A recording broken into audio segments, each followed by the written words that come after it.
Friends, hello, welcome back. All the NHL and its lovely off-season moves. Nothing quite like a lovely Friday evening trade featuring Jonathan Huberdeau and Matthew Tkachuk. Matthew Tkachuk going to the Florida Panthers. Today, we're going to see if Matthew Tkachuk coming over to the Florida Panthers can help elevate this team and push them to winning a Stanley Cup. Right now, just taking a look at a very rough draft of their team. Mind you, it is the offseason. There's guys coming in, there's guys coming out. This can change today, can change tomorrow, can change 5 minutes before this video comes up, quite frankly. But from a very rough draft standpoint, I think we understand that a lot of players on Florida, they're going to stay. They are in the cap predicament right now, so they're going to lose, a couple guys. We'll see what happens. Not really a couple. They'll have to move some things around. So this is obviously a lineup that'll change a little bit, but still, it's fun to see just where they're at as a team right now. And if they were to bring in Tkachuk, lose Huberdeau like this, if this team can sim up and be a team that is a Stanley Cup winner. Huberdeau, again, he brings a different dynamic to the Florida Panthers. That power forward, a little bit better of a goal scorer, at least last season, than Jonathan Huberdeau. But man, was Huberdeau something else. Ekblad, Forsling, Sherratt, Montour, Hogg, and Nutivar. I think Nutivar is gone, right? Is Nutivar gone? Am I thinking that right? I think Nutivar is off the team. Who else we got here besides Nutivar? I'll bring in Carlson, a little lesser. I'm pretty sure Nutivar is gone. Correct me if I'm wrong there. I believe we checked that right. Sergey and Knight in net there. Bobrovsky getting $10 million here again. And the reason you had to wonder when that Sergey contract was going to kind of make things difficult for this team. And right now, you're not really thinking about it. You are, but you're not. I remember when Carey Price signed that $10 million deal and people were like, now how are they going to build a team around Carey Price that don't have any money? I don't get the same feeling with Florida. I think one thing with Florida is I worry about their defense all the time and them playing better in front of Bobrovsky. When that defense is playing better, Bobrovsky's playing better, this is a really, really hard team to stop.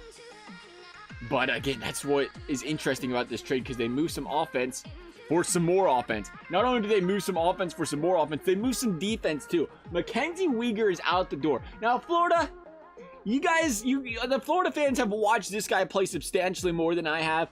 But I thought this guy took a really big step last year and played some phenomenal hockey. Am I wrong for that? That seemed like it was one thing to say, okay, Huberdeau's gonna be gone. He might not re-sign, I can't afford it, whatever. But to throw Weegar out the door too, I thought that really got a lot. It really helped out. You was overpaying for what you was getting. I don't want to say he was overpaying because Tkachuk's a younger player. But a lot of times when guys went out of an organization and went off a team, you can normally use that leverage to your advantage. And I feel like a Weegar was like an add-on guy where he was really happened to bid for Tkachuk. And maybe that's what happened. Maybe there was two teams really going bidding up Tkachuk that really wanted him. It wasn't like a guy that nobody wanted. He was a highly desired player, which made his value go up a little bit. But I just felt like you could have went a little bit lower. They threw Weegar and they threw also a pick. It seemed like a lot. A whole lot for Matthew Tkachuk, who, again, stud of a player. And this is going to be one of those trades, I think you look at 3 or 4 years down the road, it very well could have benefited both teams. And you look and say, wow, both those teams came out winning that trade. Or it could be one where it's completely lopsided. Only time's going to tell. So I'm not going to get too biased one way or the other here. I'm a big Huberdeau guy. And if you're Florida, you didn't plan on re-signing this guy, then you feel great about this trade. Yeah, you go to get Tkachuk, and he's going to be with you long term. He was going to move on from Huberdeau. Good job on the Florida Panthers. Good for them completely. Florida's going to miss the playoffs, though, without Jonathan Huberdeau and without Mackenzie Weegar. Some big pieces. Tkachuk's going to come over, and you had to wonder with Tkachuk, because, again, Huberdeau's consistent. He's been over a point per game for 3-4 straight years. He dropped 115 last year. I've always loved the way Huberdeau's played. He's been an elite playmaker in this game. One of the best to do it right now, really.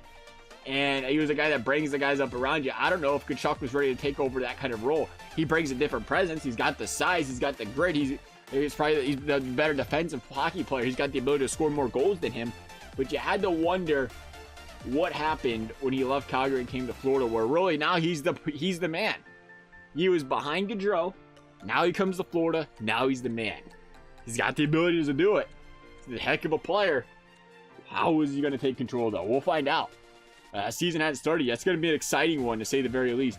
Nonetheless, the Florida Panthers ain't making playoffs in this sim. 61 points out of Tkachuk, 54 out of Barkov, 54 out of Reinhart. Again, the defense, you worried about how they was going to play. +3, -5 out of Montour, -11. How'd the goaltending look here? Bobrovsky, 907. So pretty solidly average there for Bobrovsky from a sim standpoint. He did what they typically do here. How'd the defense look? Again, that's what I think we was worried about, is how this defense play. Let's see. Florida, 2.63 goals for, 2.78 goals against. So really the goals against wasn't bad in a league where scoring's up. And it was the scoring that was the problem, though. 2.63 looks like it was the worst in the division. Even worse than the Buffalo Sabres. Teams struggle to put goals on the board without Jonathan Huberdeau here, which is not good. We'll see. Again, it's one of the most compelling trades I've seen in a while. I always feel like when you see a trade, you're like, wow, that team got fleeced, or wow, that team got fleeced. But when you look at the perspective of what both of these teams are looking for in their future, it's like, wow. It feels like a really good trade for both sides. You just have to see how it plays out. Love you guys' thoughts. As always, thank you guys for watching. We'll see you next time.